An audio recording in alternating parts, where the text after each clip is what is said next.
Halo semuanya, perkenalkan aku Syifatul Ula dengan NIM 2203218. Aku merupakan mahasiswa dari program studi Agribisnis Fakultas Pertanian. Nah, di video kali ini aku akan memaparkan satu materi terkait International Organization for Standardization atau yang biasanya disebut sebagai ISO. Nah, video ini merupakan salah satu tugas dari mata kuliah manajemen mutu. Semoga kalian enjoy menonton video ini dan ada hal yang bisa kalian ambil pada pemaparan materi kali ini. Nah, apabila ada salah kata atau penyampaian pada videoku, kalian bisa untuk mengoreksinya. Nah, pada materi kali ini, yang pertama yang mau aku bahas itu terkait tentang apa itu definisi ISO 9000. Nah, ISO 9000 ini adalah sebuah kumpulan standar internasional untuk sistem manajemen mutu atau bisa disingkat menjadi ISMM. Atau dalam bahasa Inggrisnya itu bisa disebut dengan Quality Management System atau QMS yang diterbitkan oleh International Organization for Standardization atau ISO. Nah, standar ini sendiri itu dia berfungsi sebagai panduan yang mencakup dasar-dasar dan kosakata atau fundamental and vocabulary yang digunakan dalam keluarga standar ISO 9000 ini, yang merupakan kerangka kerja global yang sudah diakui untuk memastikan organisasi ini dapat secara konsisten menyediakan produk dan layanan yang dapat memenuhi harapan pelanggan dan juga memenuhi persyaratan peraturan. Nah, standar yang dapat disertifikasi dan menjadi acuan utama di lapangan adalah ISO 9001, di mana yang menetapkan persyaratan spesifik untuk SMM. Sementara ISO 9000 itu memberikan pemahaman konseptual dasarnya. Nah, dia ada dua jenis ISO di sini, yaitu ada ISO 9000 dan juga ISO 9001. Nah, dua ISO ini mereka em, memiliki standar yang berbeda, di mana jika ISO 9000 itu memiliki memberikan pemahaman terkait tentang konseptual dasarnya, sedangkan untuk ISO 9001 itu standar yang dapat disertifikasi yang menjadi acuan utama di lapangan. Itu adalah ISO 9001. Nah, ISO 9000 ini dia menekankan bahwa mutu itu harus dikelola melalui dengan pendekatan proses yang terstruktur. Nah, bukan sekedar terkait tentang pemeriksaan produk akhirnya saja. Ini berarti organisasi tersebut itu perlu mendefinisikan, mengelola, dan meningkatkan interaksi antara berbagai prospeknya, seperti perencanaan, produksi, dan dukungan. Kenapa seperti itu? Itu bertujuan agar hasilnya nanti dapat diprediksi dan konsisten. Nah, penerapan standar ini tidak menjamin mutu produk itu sendiri, melainkan menjamin bahwa sistem yang digunakan untuk menghasilkan produk tersebut itu telah memenuhi standar internasional dalam hal pengelolaan mutu, sehingga hal itu dapat membangun kepercayaan bagi semua pihak yang berkepentingan. Nah, si ISO 9000 ini dia tidak cuma memperhatikan eh, terkait mutu yang harus dikelola, tetapi juga eh, si ISO 9000 ini dia menekankan bahwa mutu itu harus dikelola melalui pendekatan proses yang lebih terstruktur, bukan hanya eh, mutu yang sekedar pemeriksaan produk di akhirnya saja. Nah, berarti si organisasi ini itu dia harus mendefinisikan, mengelola, dan juga meningkatkan tingkat interaksi di berbagai prosesnya, seperti pada proses perencanaan, pada proses produksi, dan juga pada proses dukungannya. Kenapa seperti itu? Ini supaya hasilnya nanti itu konsisten. Jadi tidak ada hasil yang tidak sama gitu.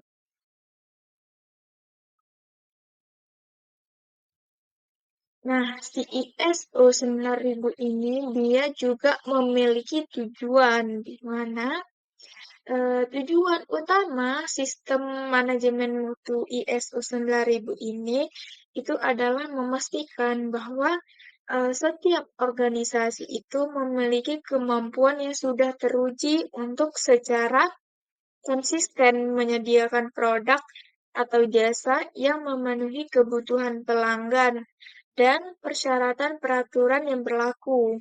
Ini dapat dicapai dengan menciptakan kerangka kerja terstruktur yang mengarahkan bagaimana organisasi menerapkan praktik-praktik manajemen mutu, menjamin kesesuaian dari setiap proses dan output, serta mencegah terjadinya ketidaksesuaian atau kegagalan.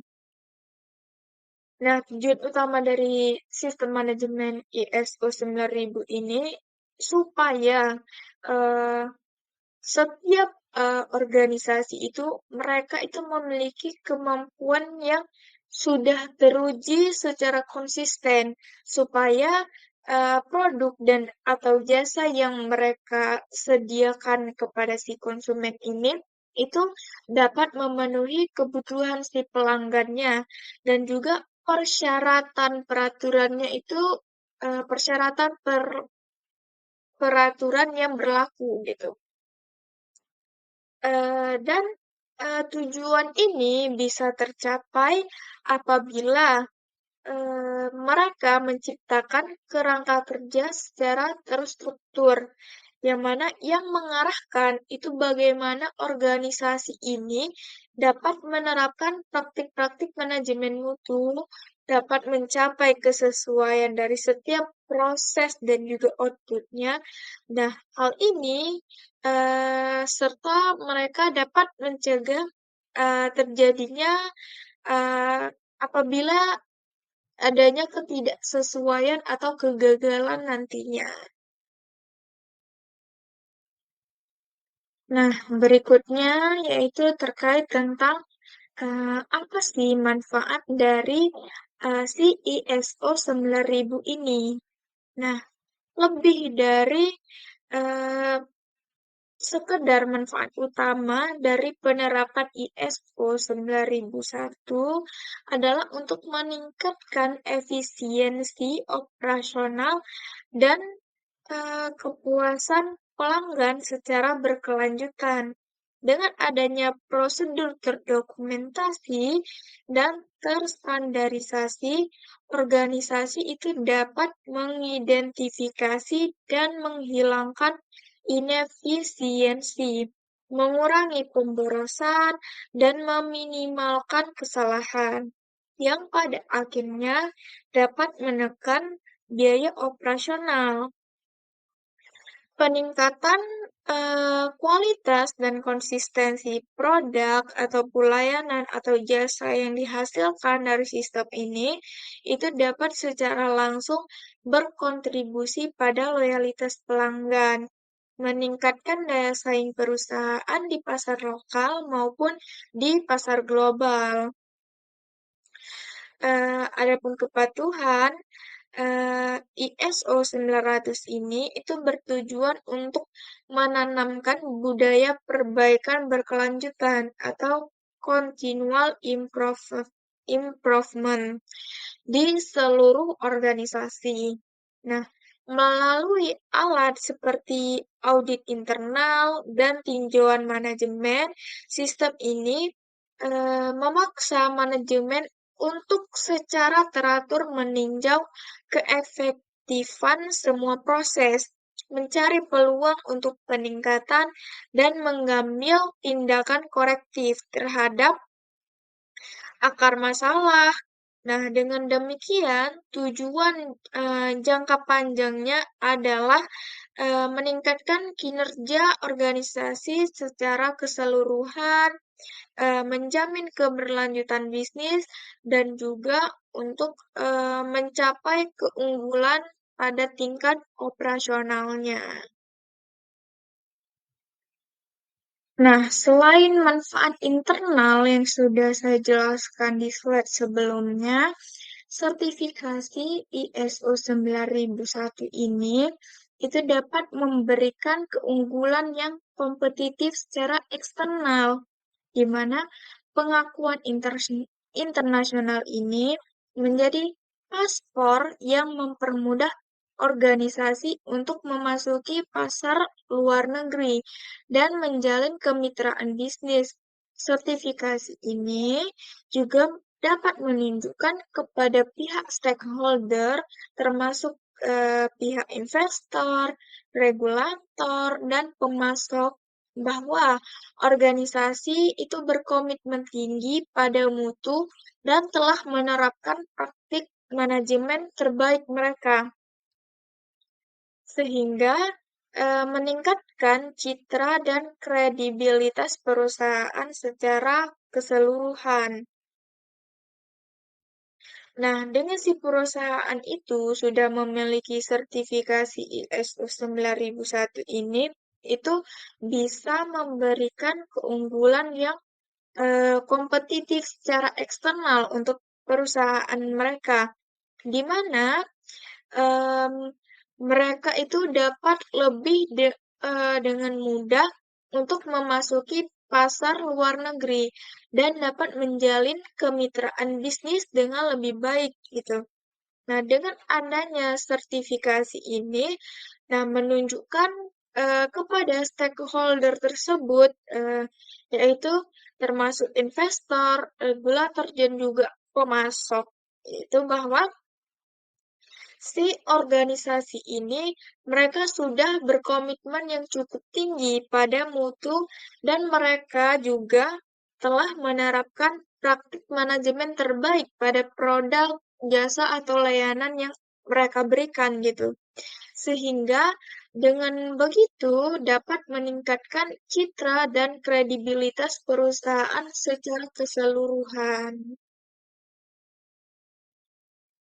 Nah, berikutnya yaitu terkait tentang tahapan sistem manajemen mutu produk pada sistem ISO 9000 atau ISO 9001, di mana sistem manajemen mutu atau SMM itu berdasarkan dengan ISO 9001 diimplementasikan melalui siklus Plan, Do, Check, Act, ataupun bisa disingkat dengan PDCA, di mana tahapan implementasi sistem manajemen mutu ini atau SMM itu berdasarkan ISO 9001 dimulai dengan fase perencanaan, yaitu plan, yang berfokus pada pemahaman dan penentuan kerangka kerja mutu si organisasi tersebut.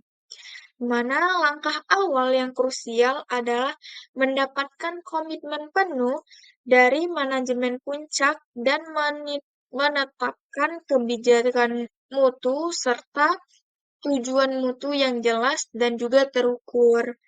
Nah, pada tahap ini, si organisasi itu wajib memahami konteks internal dan eksternalnya, serta mereka menganalisis serta secara mendalam risiko dan peluang yang dapat mempengaruhi kemampuan mereka dalam mencapai hasil yang mereka inginkan. Nah, semua temuan dan perencanaan ini kemudian mereka dokumentasikan dan sumber daya eh, penduduk yang diperlukan seperti infrastruktur, lingkungan kerja, kompetensi personel itu harus mereka alokasikan secara memadai untuk memastikan bahwa fondasi SMM ini itu kokoh gitu. Nah, dengan begitu, tahapan sistem manajemen mutu produk ini bisa berjalan secara lancar pada fase perencanaan atau pada fase planning ini. Nah, adapun tahapan sistem manajemen mutu produk tahap kedua yaitu penerapan atau do, di mana pada tahap kedua ini dan sebagian dari tahap pemeriksaan atau cek yang merupakan inti dari operasional SMM. Dalam tahap do ini atau tahap perencanaan ini, prosedur dan proses yang telah direncanakan seperti proses pembelian, proses desain, dan proses produksi atau penyediaan layanan itu diimplementasikan di lapangan. Nah, proses-proses ini itu harus dikendalikan secara ketat untuk memastikan bahwa output produk atau jasa yang mereka tawarkan itu memenuhi persyaratan yang telah ditetapkan, termasuk bagaimana cara mereka pengendalian perubahan dan mekanisme ketertelusuran produk. Nah, selanjutnya pada tahap cek atau pada tahap pemeriksaan itu dimulai dengan pemantauan dan pengukuran kinerja proses dan produk, di mana data yang dikumpulkan dan dianalisis untuk menilai efektivitas si SMM ini. Nah, tahap penting lainnya dalam tahap C ini adalah pelaksanaan audit internal, seperti secara berkala untuk memverifikasi kesesuaian sistem terhadap persyaratan dari ISO 9001 dan juga kebijakan organisasinya sendiri. Nah, dengan begitu, kedua tahap ini, tahap eh, penerapan dan juga pada tahap pemeriksaan itu dapat berjalan secara optimal gitu pada organisasi tersebut. Nah, berikutnya pada tahap akhir dalam siklus SMM ini adalah tindakan atau yang disebut juga dengan dan tinjauan manajemen yang merupakan motor penggerak perbaikan berkelanjutan atau continual improvement. Nah, hasil dari pengukuran, analisis, dan audit internal ini disajikan dalam tinjauan manajemen, di mana manajemen puncak itu mereka mengevaluasi SMM untuk memastikan kesesuaian dan juga kecukupan yang berkelanjutan. Nah, berdasarkan evaluasi ini, organisasi itu wajib untuk mengambil tindakan koreksi untuk mereka mengatasi akar penyebab dari setiap ketidaksesuaian yang teridentifikasi,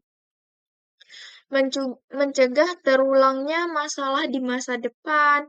Nah, dengan melalui siklus PDCA atau Plan, Do, Check, and Act yang berulang ini, SMM tidak hanya dipertahankan, tetapi juga terus ditingkatkan efektivitas dan efisiennya seiring dengan berjalannya waktu. Nah, memastikan organisasi mampu beradaptasi dan mencapai tujuan mutunya secara konsisten.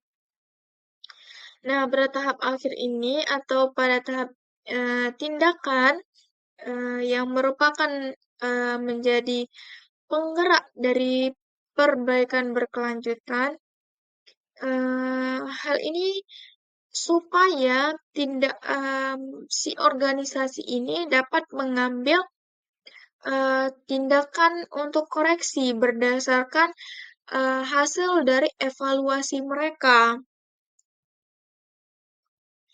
Nah, hal ini bertujuan supaya organisasi ini dapat mengatasi akar dari penyebab permasalahan yang setiap ketidaksesuaian yang teridentifikasi. Nah, supaya hal tersebut itu tidak terulang lagi di masa yang akan datang.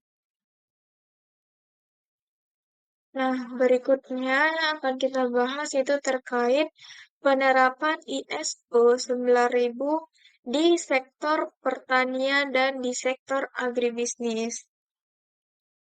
Penerapan ISO 9001 di sektor pertanian itu sebenarnya bertujuan untuk membuat kegiatan bertani dan berbisnis dari hasil panen jadi lebih teratur, konsisten, dan terjamin mutunya.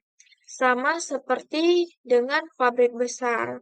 Intinya adalah membuat panduan langkah demi langkah atau yang biasanya kita sebut sebagai SOP untuk setiap kegiatan mereka di ladang. Misalnya nih, alih-alih si petani ini hanya merasa kapan harus memupuk tanaman mereka. Nah, dengan adanya si ISO 9001 ini, itu mereka mengharuskan adanya prosedur tertulis secara jelas tentang kapan waktu ideal pemupukan, berapa dosis pemupukannya, dan juga jenis pupuk apa yang dipakai untuk setiap jenis tanaman. Nah, dengan adanya prosedur ini, itu juga harus mencakup cara memilih benih yang unggul dan bersertifikasi dari pemasok yang terpercaya, sehingga hal tersebut dapat memastikan bahwa em, semua bahan baku seperti benih dan pupuk itu memiliki mutu yang baik sejak awal. Jadi, ketika si petani ini sudah menerapkan em, dan sudah memiliki mutu yang baik sejak awal, sejak masa penanaman, otomatis nanti bisa terjadi pada saat dia panen, maka hasil panennya juga itu memiliki mutu yang baik gitu. Kenapa seperti itu? Karena dari sejak awal si petani ini menanam, dia sudah memilih benih dan juga cara pemupukan secara baik gitu. Otomatis tingkat eh, berkembang biaknya si tanaman ini atau tingkat pertumbuhan si tanaman ini juga lebih baik karena eh, pada saat pemeliharaannya itu sudah terstruktur.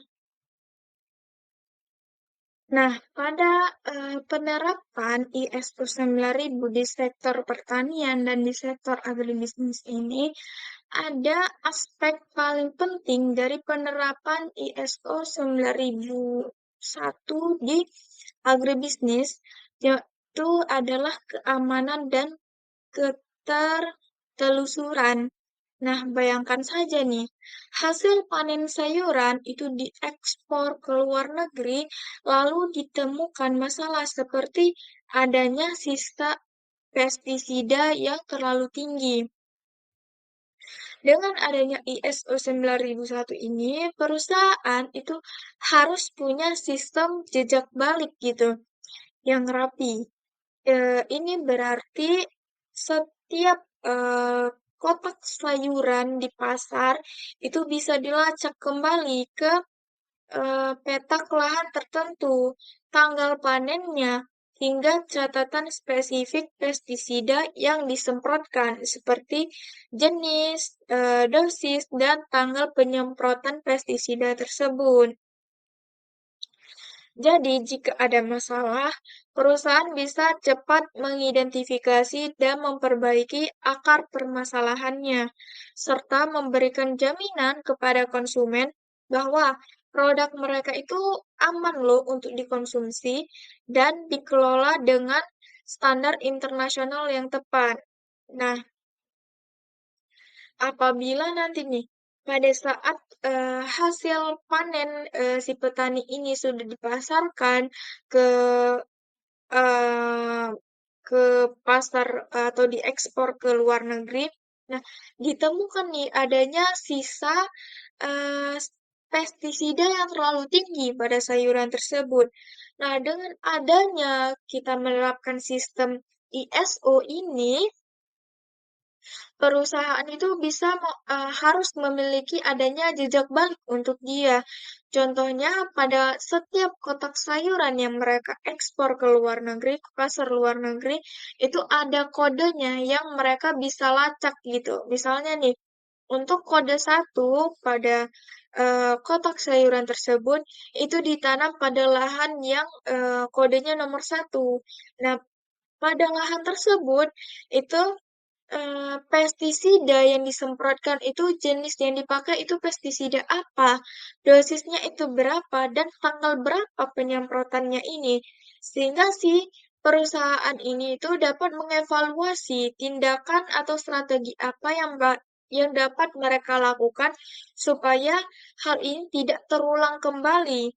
Nah, dan juga si perusahaan bisa memberikan jaminan kepada konsumennya bahwasanya produk yang akan mereka konsumsi selanjutnya itu dikelola dengan standar internasional yang tepat, berarti dikelola dengan secara baik gitu. Jadi eee, perusahaan eh, sayuran yang akan mereka konsumsi itu aman untuk dikonsumsi gitu. Oke, berikutnya aku akan membahas terkait tentang penerapan ISO.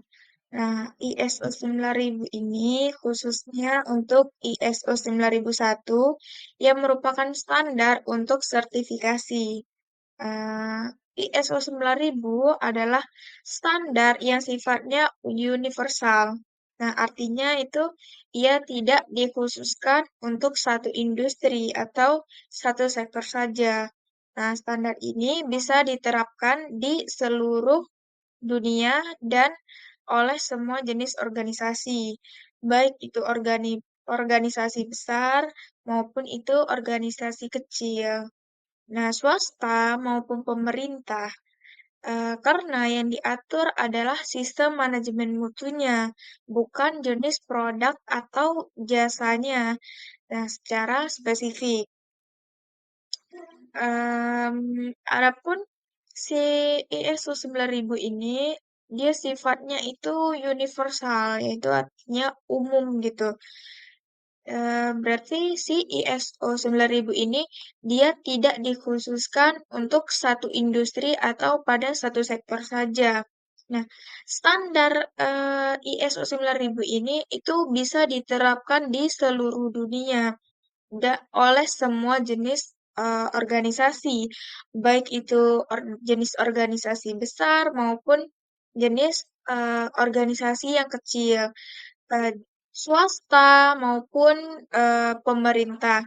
Nah, karena yang diaturnya itu sistem manajemen mutunya, bukan jenis produk ataupun jasa yang diberikan kepada konsumen secara spesifik.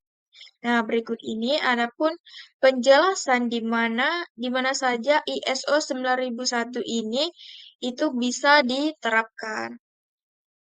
Nah, adapun penerapan ISO yang pertama yaitu penerapannya di lingkup penerapan ISO 9001 secara global. Nah, secara geografis, ISO 9001 ini adalah standar internasional yang dikeluarkan oleh Organisasi Internasional untuk Standarisasi atau yang bisa disingkat menjadi ISO, yang berbasis di Jenewa dan Swiss. Nah, standar ini diterima dan diterapkan di hampir semua negara di dunia yang merupakan anggota ISO.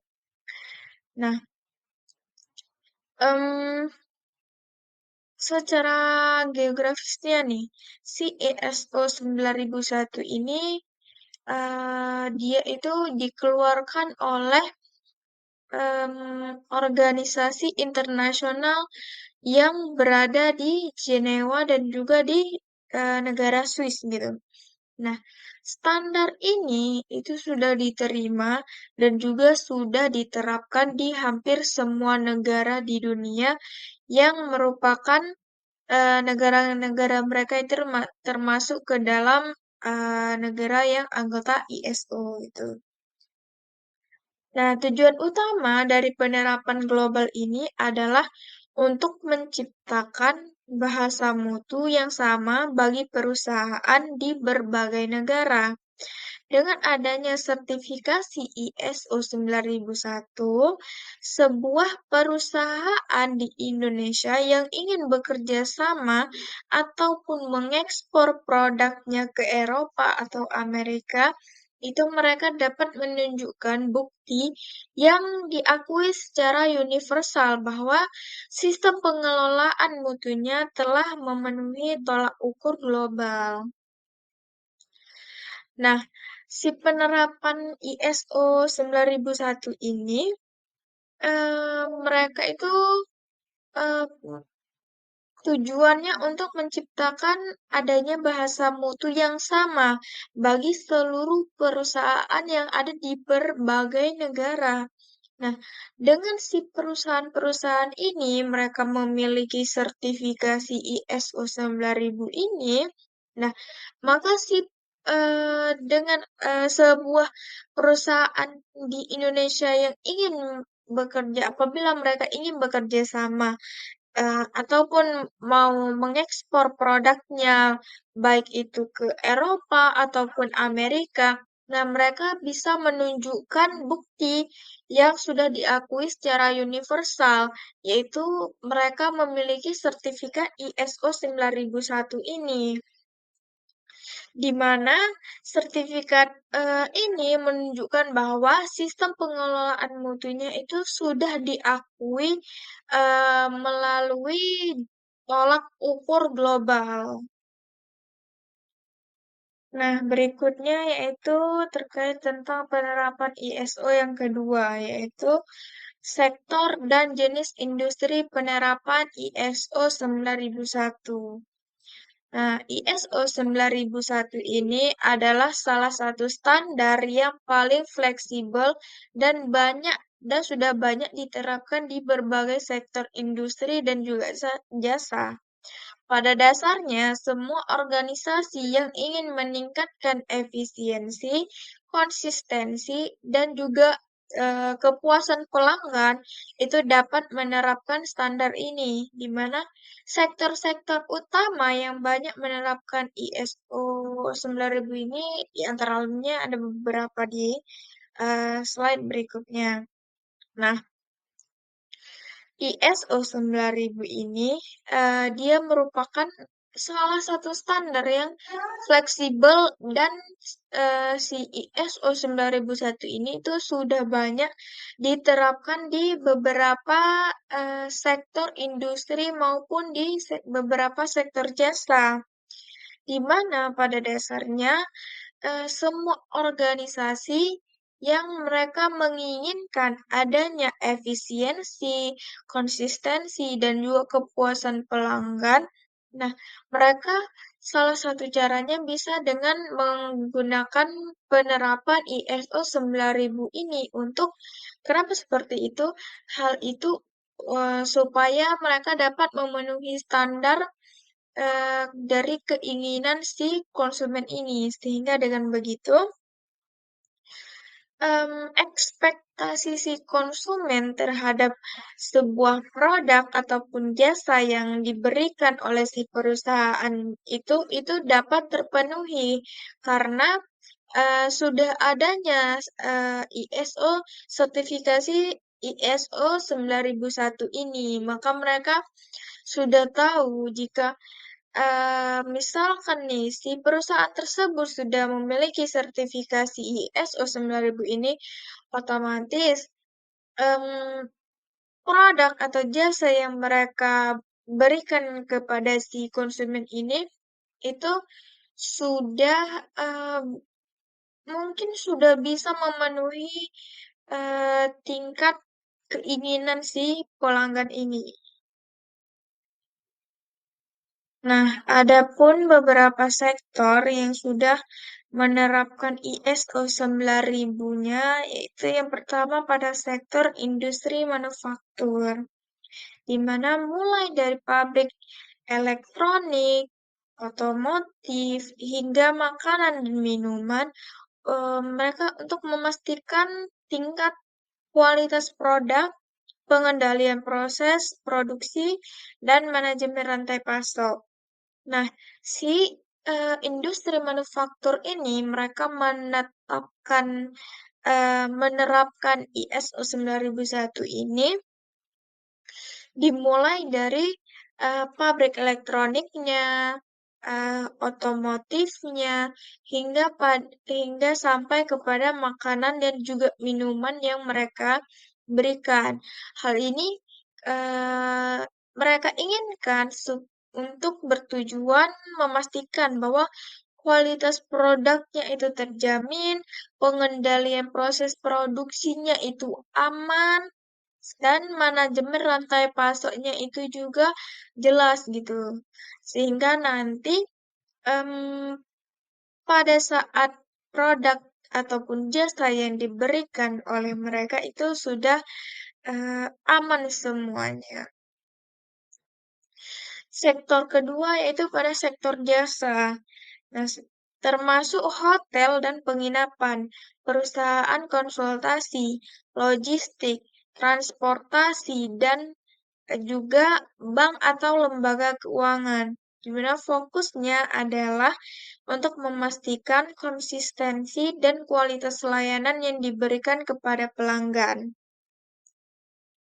Nah, pada sektor jasa ini, itu termasuk seperti hotel dan penginapan, perusahaan konsultasi, logistik, transportasi, dan juga bank ataupun lembaga keuangan lainnya.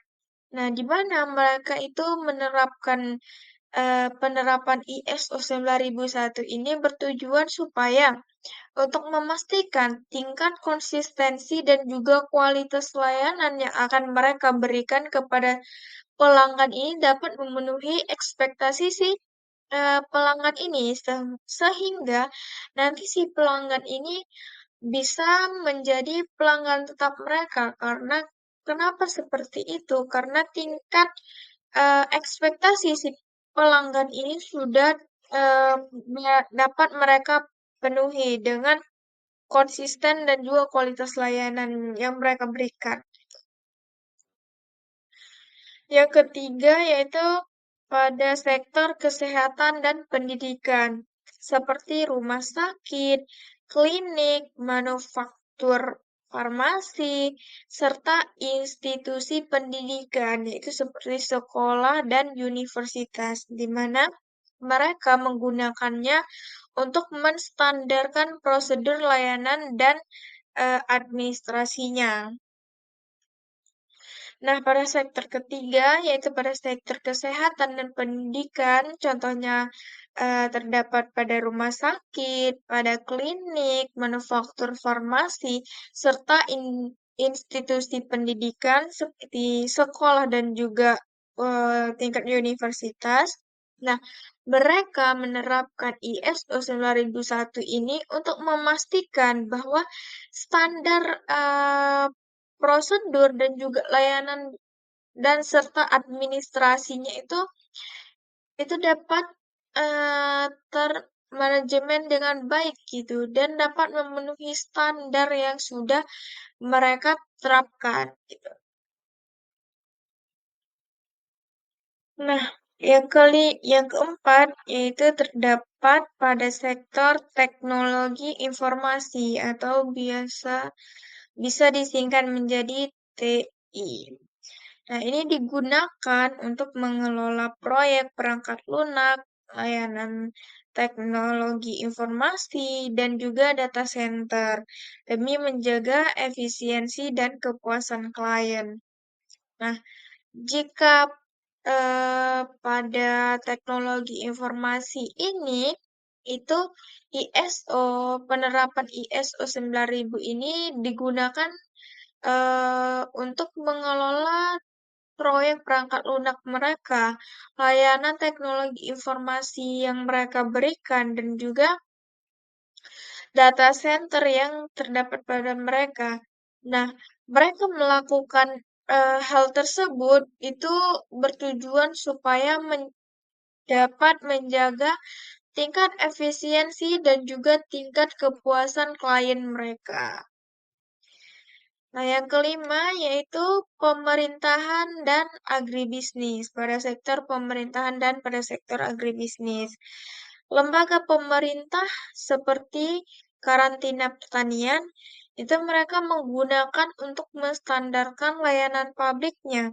Nah, sementara pada sektor pertanian dan perkebunan seperti pada sektor sawit, eh, mereka menggunakannya untuk menstandarkan proses budidaya dan pengolahannya.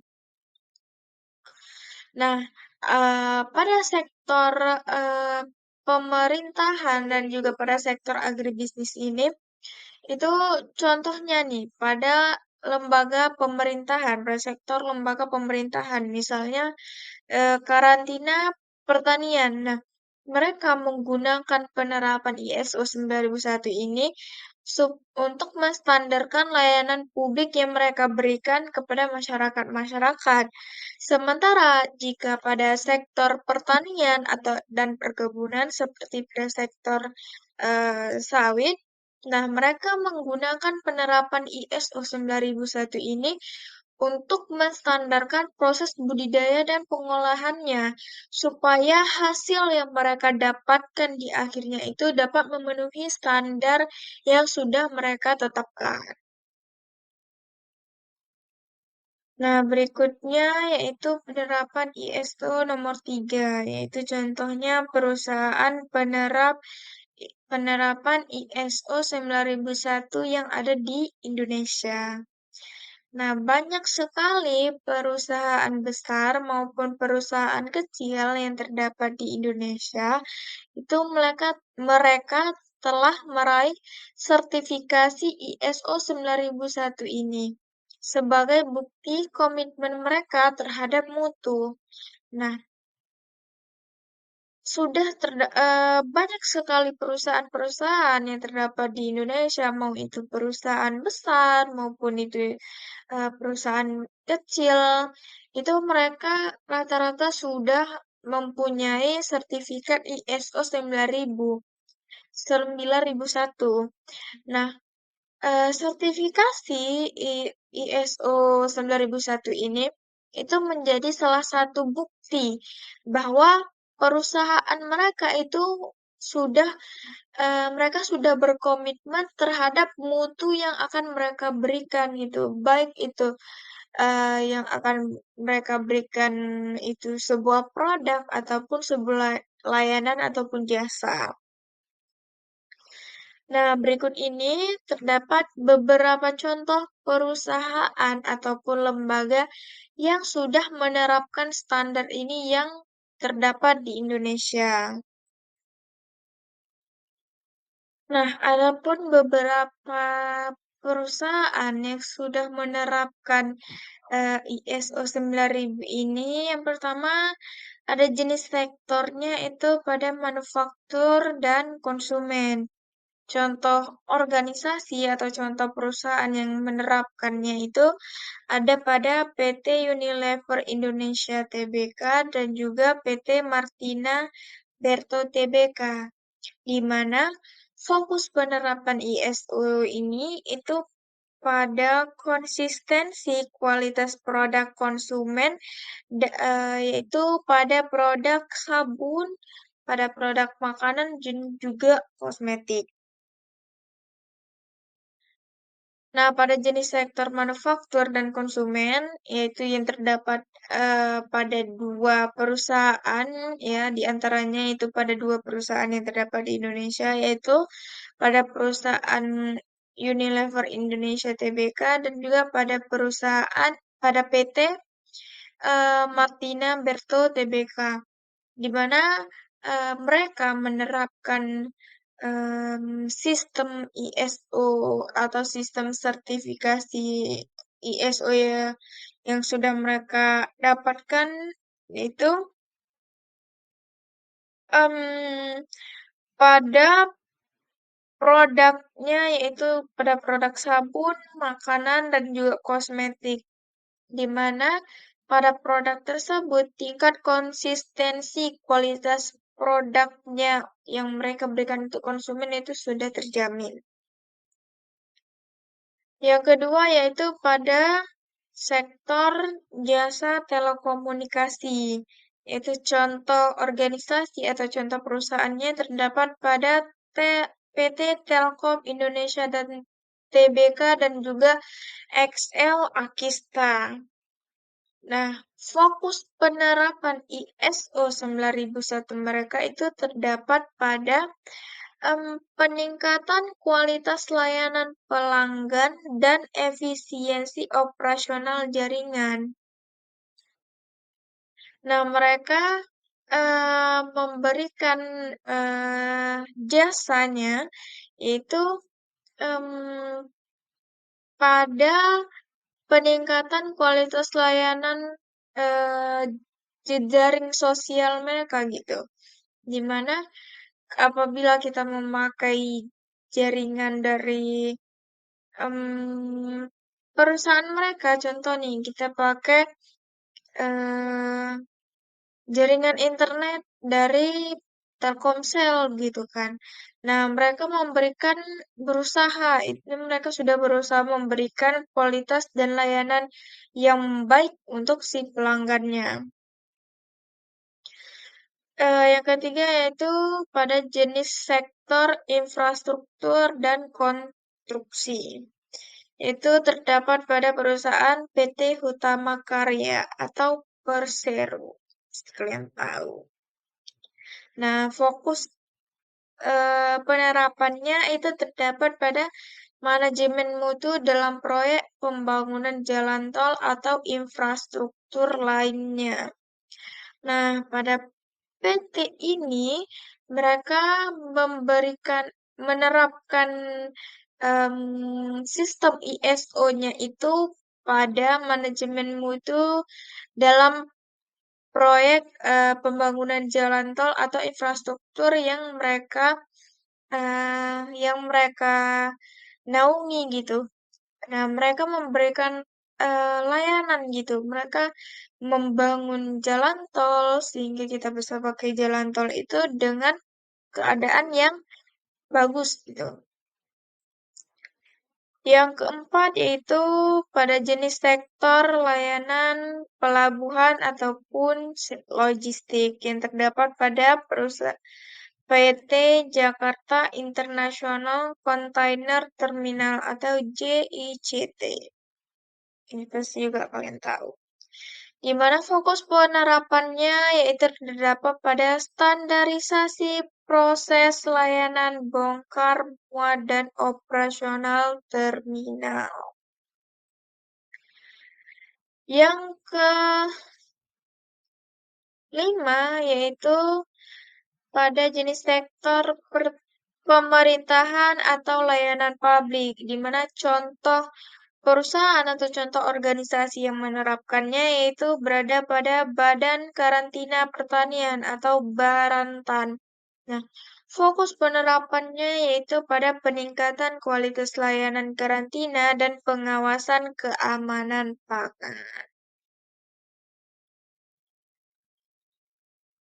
Nah, berikutnya aku akan membahas terkait satu studi kasus penerapan ISO 9001 pada PT Agro Sayuran Segar. Ini termasuk dalam em, agribisnis, dalam sistem agribisnis gitu ya.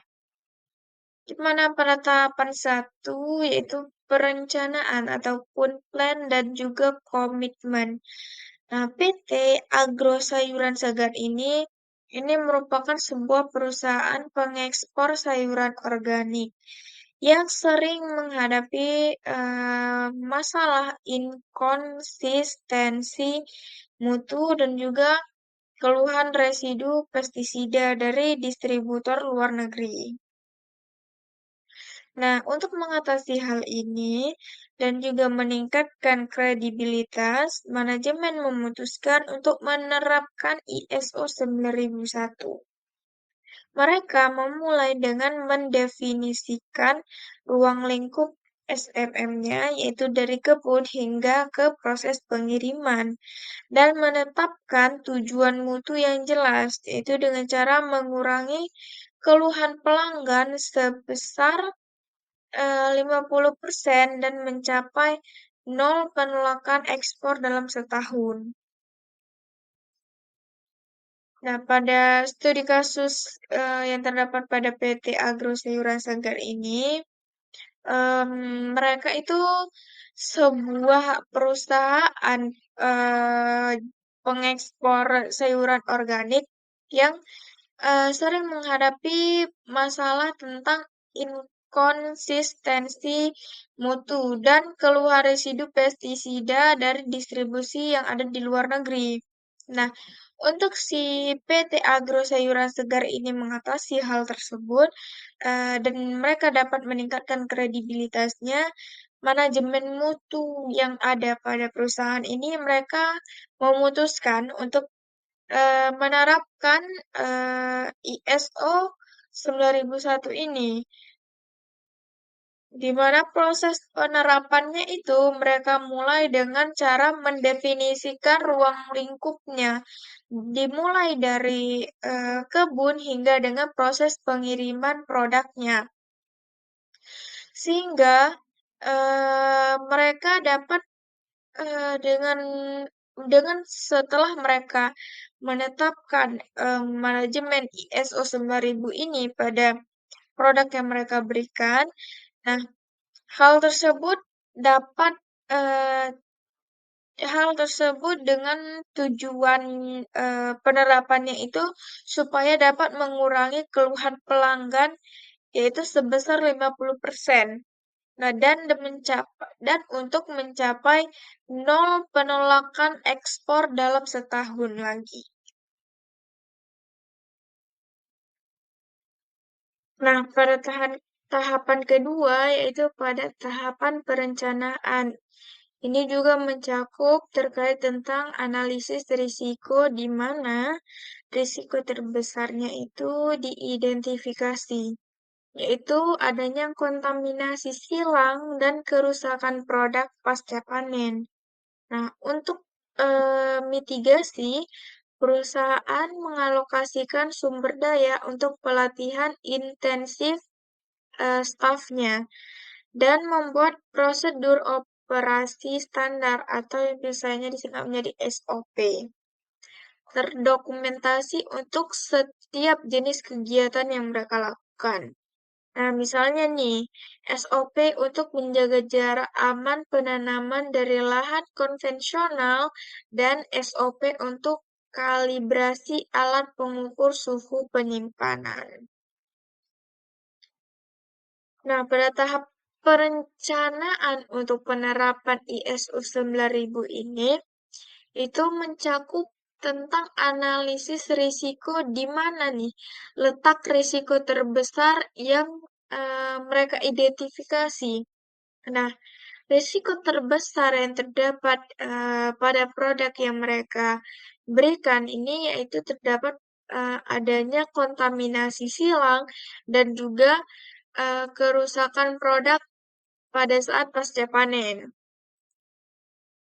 Nah, untuk mitigasinya, perusahaan PT Agro Sayuran Segar ini itu mereka mengalokasikan sumber dayanya untuk pelatihan intensif stafnya dan juga mereka membuat standar SOP-nya yang terdokumentasi untuk setiap jenis kegiatan yang mereka lakukan. Nah, dengan begitu si perusahaan ini nanti bisa tahu di mana letak risikonya sehingga produk-produk mereka ini mendapat komplain gitu.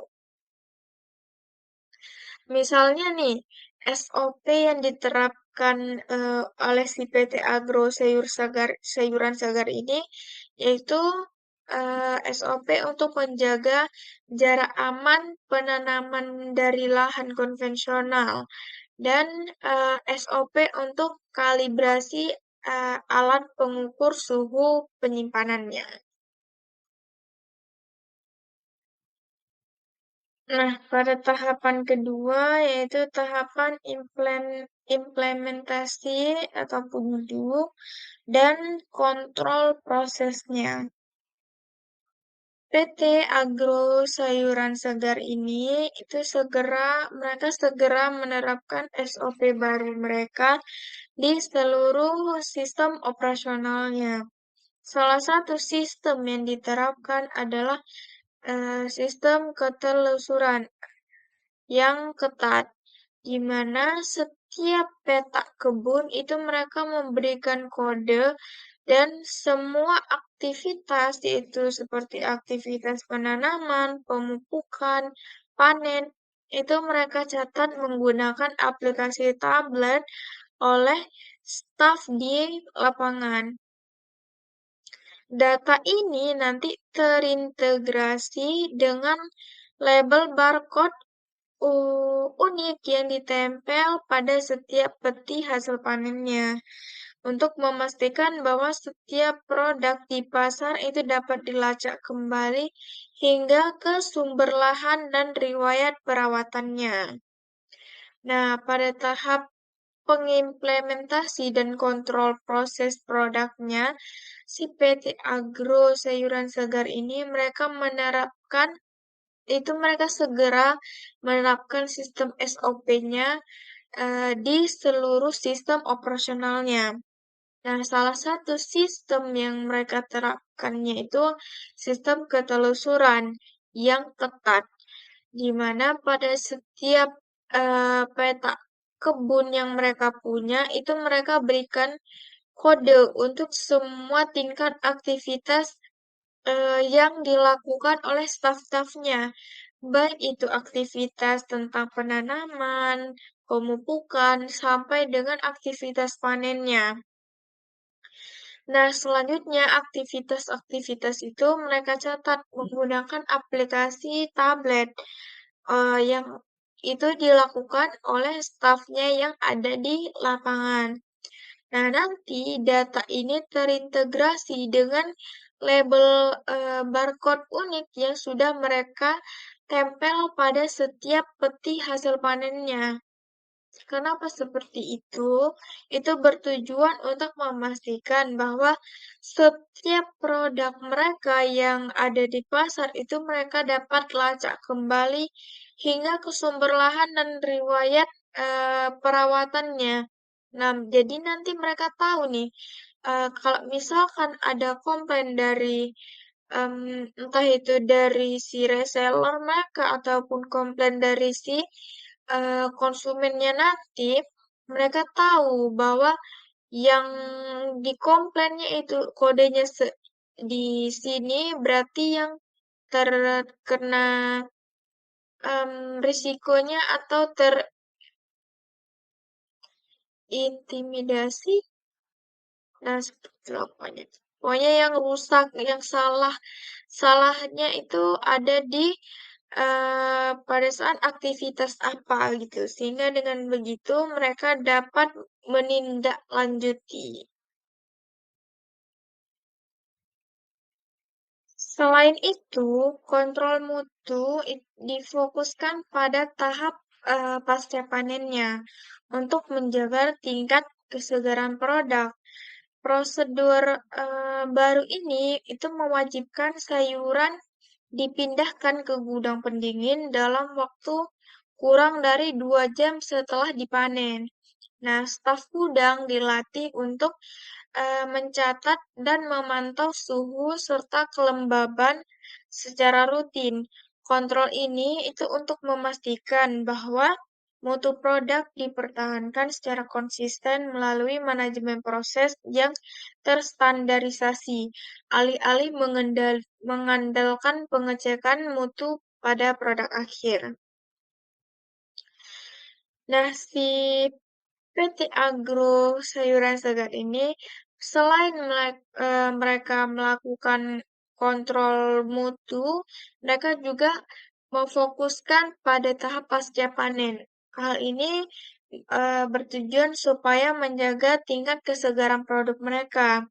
Nah, prosedur barunya ini itu mereka mewajibkan sayuran itu segera dipindah ke gudang pendingin dalam waktu kurang dari 2 jam setelah sayuran tersebut dipanen di lahan. Nah, selanjutnya staf gudang ini mereka latih untuk mencatat dan juga memantau suhu serta kelembaban suhunya itu secara rutin. Nah, kontrol ini itu untuk bertujuan untuk memastikan bahwa mutu produk ini dapat dipertahankan secara konsisten melalui manajemen proses yang terstandarisasi. Alih-alih itu mereka mengandalkan pengecekan mutu nanti pada saat produk akhirnya saja gitu. Nah, selanjutnya pada tahapan ketiga, yaitu tahapan pemeriksaan atau cek dan audit.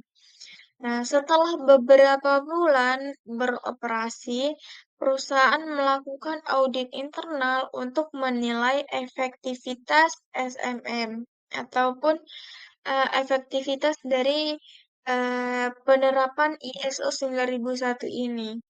Nah, auditor menemukan beberapa ketidaksesuaian yang kecil, seperti adanya formulir pencatatan suhu gudang yang terkadang itu tidak lengkap, dan dan adanya beberapa label barcode yang mudah rusak.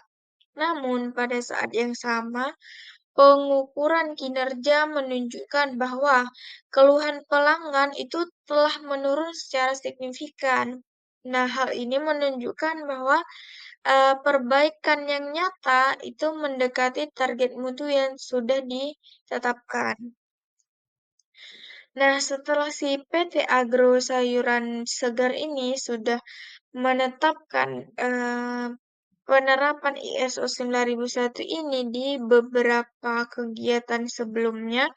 Nah, setelahnya mereka melakukan pemeriksaan dan juga audit, di mana setelah beberapa bulan nih penerapan ISO 9000 ini beroperasi pada PT-nya, nah perusahaan itu melakukan audit internal untuk menilai tingkat efektivitas penerapan tersebut.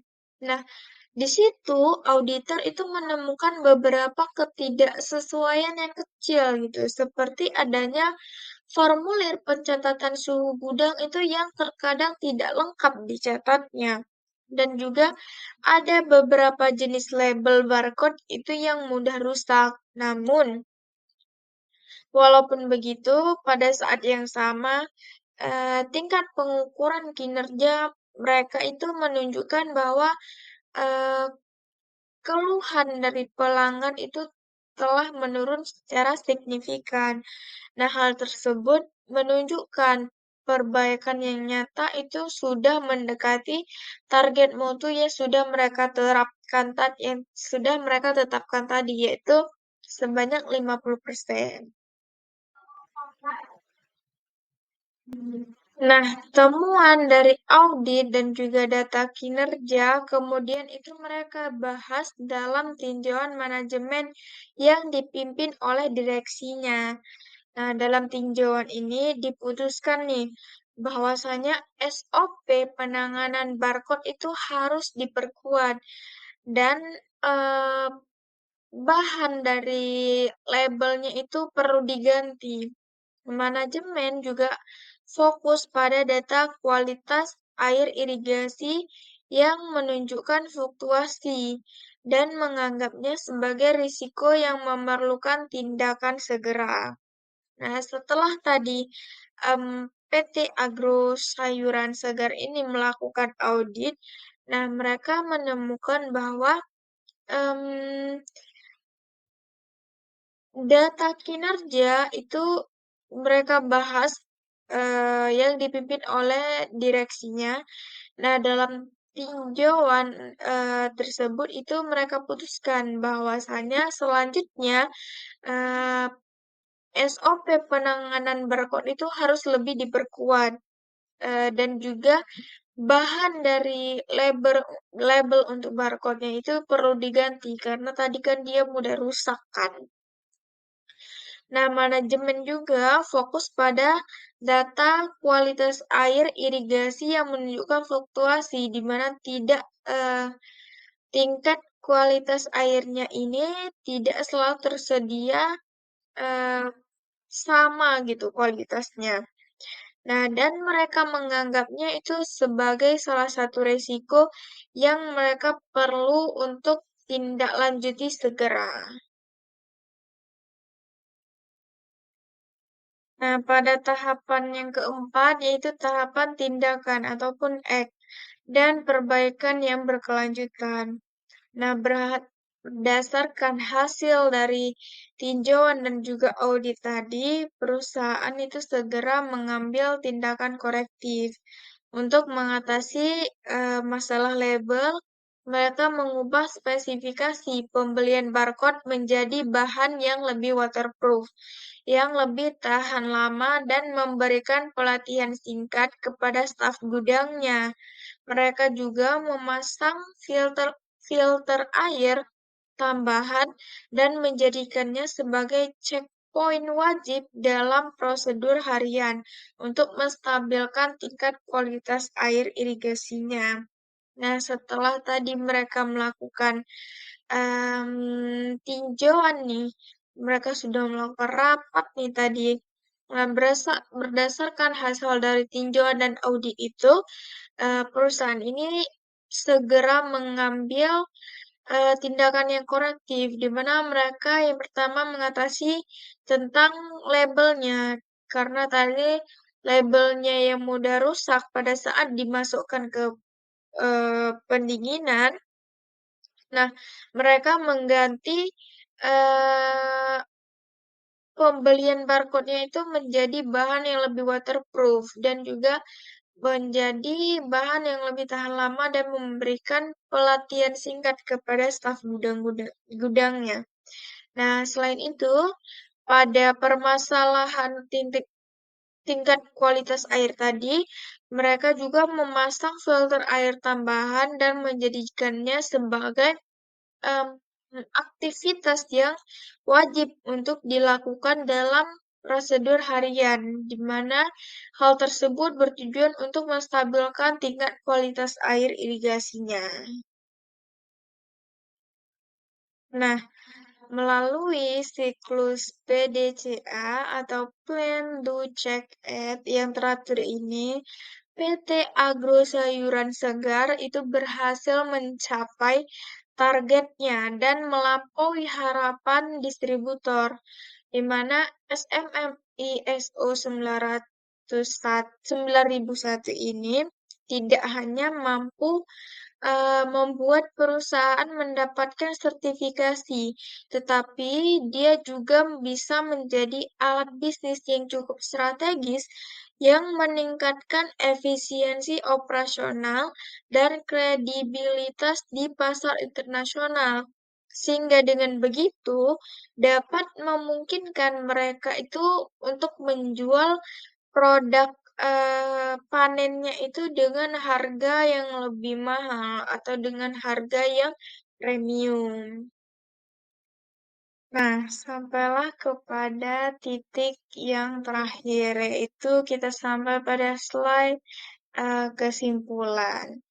Di mana kesimpulan yang dapat saya ambil dari pemaparan materi tadi yaitu ISO 9000 adalah kumpulan standar internasional untuk sistem manajemen mutu atau yang tadi saya katakan SMM itu, yang menetapkan kerangka kerja global. Dengan ISO 9001 sebagai standar utama yang dapat disertifikasi. Untuk memastikan organisasi secara konsisten menyediakan produk atau jasa yang memenuhi kebutuhan pelanggan dan persyaratan peraturan. Nah, standar ini berfokus pada pendekatan proses terstruktur dan perbaikan berkelanjutan atau continual improvement melalui siklus PDCA atau Plan, Do, Check, and Act yang membantu organisasi meningkatkan efisiensi operasional, mengurangi pemborosan, dan meningkatkan tingkat loyalitas pelanggan. Karena sifatnya yang universal, ISO 9001 ini diterapkan oleh semua jenis organisasi di seluruh dunia, mulai dari sektor manufaktur, sektor jasa, sektor kesehatan, hingga agribisnis, di mana ia berfungsi sebagai paspor yang dapat meningkatkan citra, kredibilitas, dan daya saing di pasar global. Oke, teman-teman, itu aja yang bisa aku sampaikan pada pemaparan materi kali ini. Apabila ada salah kata atau salah dalam aku menyampaikan materi tersebut, bisa sama-sama kita untuk mengkoreksinya. Aku menerima kritik dari kalian supaya ke depannya lebih baik lagi dalam tingkat pemaparan materi aku. Sekian dari aku. Bye-bye.